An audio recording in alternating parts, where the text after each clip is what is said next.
Il y a certaines choses qui se passent dans ce pays que moi je ne comprends pas. Excusez-moi, c'est vrai que je suis en train de faire mon travail, mais il faut au moins que je partage cela avec vous.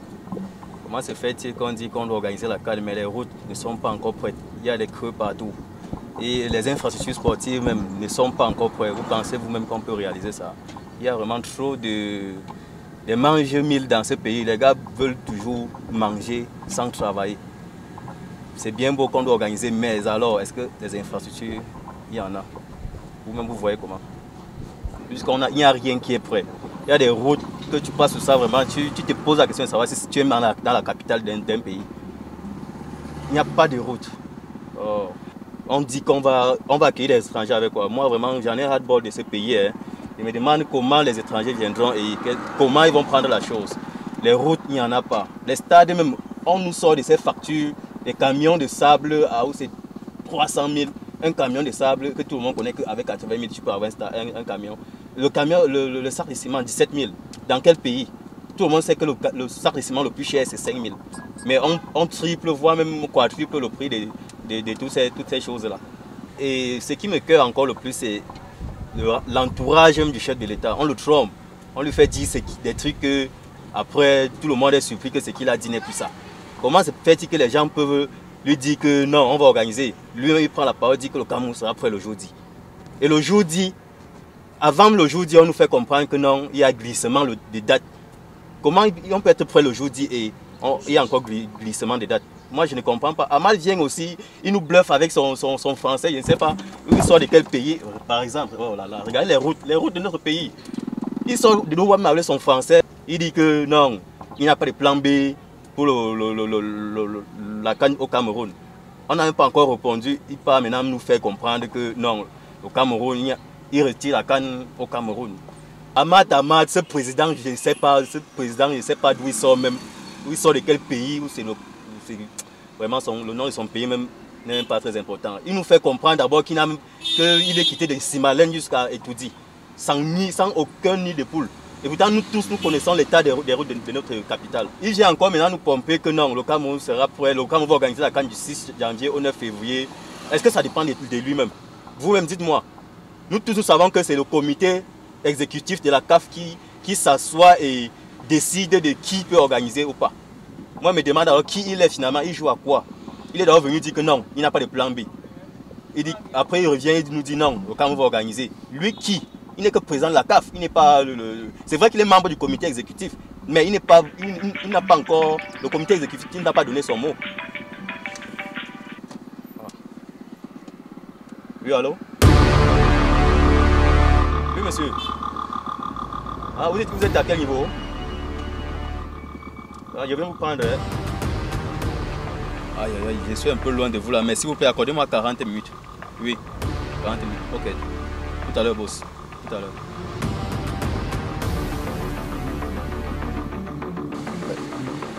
Il y a quelques instants là, vous critiquez le gouvernement qui n'a pas fait ci, qui n'a pas fait ça.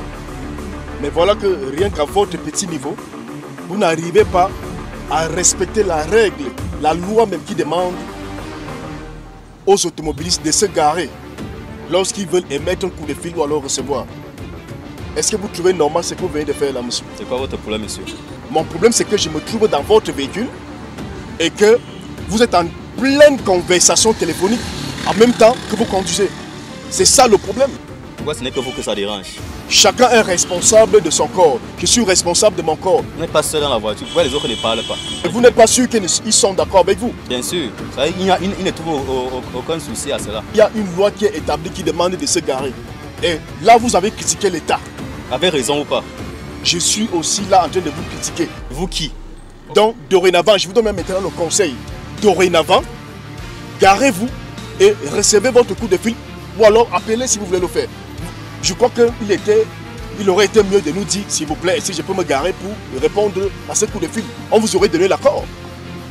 Si les hauts cadres de ce pays nous ont trompés, nous ont fait des trucs pour nous rabaisser, moi je suis qui donc pour ne aussi des documents. Ce qui me semble nécessaire pour moi, c'est mon travail, mon ami. Mon travail. Mais vous êtes fort pour dire que oh, le gouvernement ceci, oh, la CAN a fait ceci, les routes sont ceci. Le gouvernement a trop de charges. Et c'est sa responsabilité. Maintenant, vous êtes là à votre petite responsabilité. Nous déposer à destination, nous conduire dans les taxis et dans les quartiers, nous déposer, mais surtout en toute sécurité. Monsieur, j'ai conduit depuis au moins 10 ans. Hein. Vous n'avez pas venu aujourd'hui m'apprendre mon travail. Lorsque vous avez un coup de fil, comme celui que vous avez là, vous ne savez pas qui vous appelle, pour quel objet est-ce qu'on vous appelle. Ça peut vous faire une fausse manœuvre et nous tuer. Alors monsieur, je vous donne le conseil. C'est une critique même d'abord. Je vous critique d'abord et ensuite je vous donne le conseil. Dorénavant, garez-vous pour répondre au coup de fil. Quand vous demandez qu'il gare avant de décrocher, monsieur, là maintenant il gare pour que vous descendez de mon véhicule, parce que vous bavardez à trop.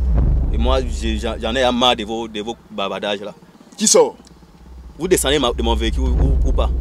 Je ne suis pas arrivé à destination. Il a dit que vous, même l'argent, vous ne payez pas. Il ne veut pas il veut plus votre argent. Sortez de mon véhicule. Il ne veut pas trop de bavardage tôt le matin comme ça. Il n'est que 10 heures et vous bavardez à chaud dans mon taxi comme moi. Il n'apprécie pas ça. Sortez de mon véhicule. Je ne sors pas. Donc, vous décidez de confisquer ma voiture comme ça. Déposez-moi à destination, je vous paye. Tu avais dit quoi? Déposez-moi. Monsieur, vous allez sortir, vous allez sortir. Je dis que je ne sors pas. Ok, comme c'est la force là, on va voir dans la force là maintenant. Monsieur, je vous demande de sortir. Sortez, c'est comment vous voulez faire la morale dans ma voiture. Ça vous fait marrer. Écoutez, je ne suis pas arrivé à destination. Je vous ai juste demandé de ne plus... Monsieur, sortez de son véhicule. Laissez les gens aller là où on a envie d'aller. On n'a pas que ça à faire. Sortez de son véhicule. Vous perdez le temps aux gens. Mais regardez tous ces gens qui sont là. Il n'y a pas que vous dans le taxi. Vous étiez en train de râler tout à l'heure.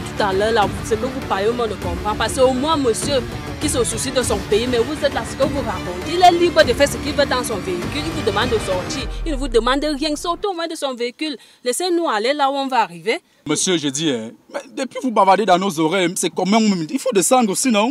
Ça me donne les mots de tête depuis là. C'est comment? J'emprunte un autre taxi, hein. Je suis désolé. Je vous dois, mais moi, vous me parlez pourquoi? Si mes clients là partent, c'est toi qui gères. Si pas sans rien me payer, toi tu vas gérer tout. On va se gâter. Mais c'est sorti de mon véhicule, non? Vous avez loué la voiture. Qu'est-ce que vous faites là? Il vous demande. Vous avez loué la voiture ici, monsieur. Madame, je vous dois quelque chose? Monsieur, sortez de sa voiture. Vous avez assez perdu du temps comme ça aux gens. C'est quelle histoire même ça? Voilà l'autre qui est en train de partir. Si pas sans me payer, vous allez gérer. Oh. Moi, je vous dis. Gérez votre temps là-bas. Je dis que je ne sors pas. Monsieur, vous êtes assez responsable. Mettez-vous dehors, s'il vous plaît.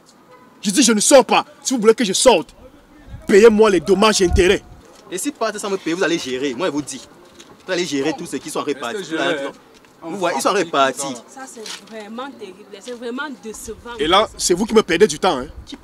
Vous me perdez du temps là.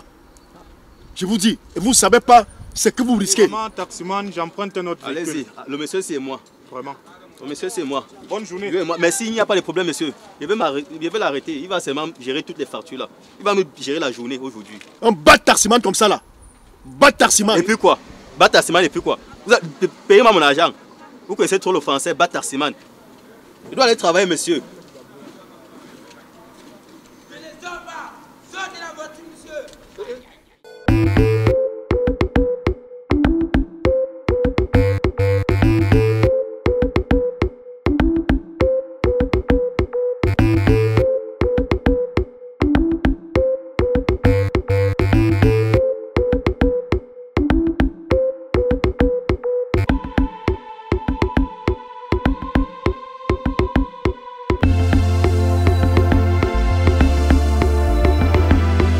J'étais disant que je sortais du ghetto. Je n'ai personne, je n'ai qu'un mortilo. Ta mauvaise réputation me colle à la peau. Pour eux je ne suis qu'un chelou. Je fais un big up à toutes les sœurs et les frères. Big up à toutes les familles en galère. Hey, moi j'ai mal et j'ai pas les mots. On parle de moi, il m'a parlé de moi. Oh yo.